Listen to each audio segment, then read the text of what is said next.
अस्सलाम वालेकुम प्यारे बच्चों, कैसे हैं आप सब।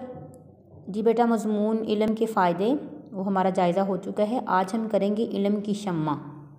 ठीक है, तो ये सबक का नाम है इल्म की शम्मा। तो इसकी आज हम पढ़ाई करेंगे, पढ़ाई, इमला और साथ में अल्फाज मायने। ठीक है, तो सारे बच्चे खोले सफ़ा नंबर 101। सफ़ा नंबर 101 पे इल्म की शम्मा। ठीक है, ये आप पढ़ाई करेंगे। सफ़ा नंबर 101, सफ़ा नंबर 102,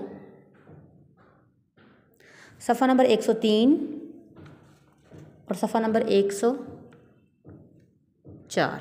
ठीक है, ये आपका काम है। और इमला की जगह पे मैम ने निशान लगा दिए हैं। ये आप इमला अपनी कापियों पे ख़ुद लिखेंगे। ये मैम आपको पढ़ के सुना देती हैं। इमला के अल्फाज: हैसियत, इश्तहार, असातिज़ा,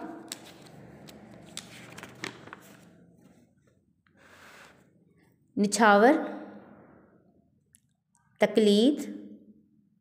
ये आपने अपनी कापियों पे लिखने हैं अल्फाज के, ये इमला के अल्फाज: होलनाक, बंधाई, ज़ख्मों, थपक, बांटू। ठीक है, ये आपकी इमला के अल्फाज हैं और आपने अल्फाज मायने भी करने हैं। ये मैम आपको पढ़ा देती हैं बेटा।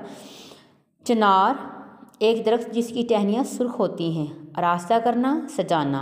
आरज़ू, ख्वाहिश। कमर दोहरी हो जाना, हिम्मत कम हो जाना।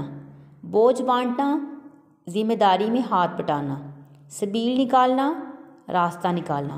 तकलीद करना, पैरवी करना। हस्बे मामूल, आदत के मुताबिक। दिल खराश, दिल तड़पा देने वाली। हवास बहाल होना, होश आना। तो बेटा ये आपका काम। ठीक है, तो ये मैम ने आपकी डायरी लिख दी है उर्दू। इल्म की शम्मा, पढ़ाई, इमला और अल्फाज मायने याद करें। ठीक है, पढ़ाई करना तो आपको आती ही है, लेकिन जो मेन काम है वो आपका इमला है और साथ में अल्फाज मायने हैं। आपने याद करने हैं और अपनी कापियों पे इमला भी लिखनी हो और अल्फाज मायने भी लिखने हैं। बेटा अपना ख्याल रखें। अल्लाह हाफिज़।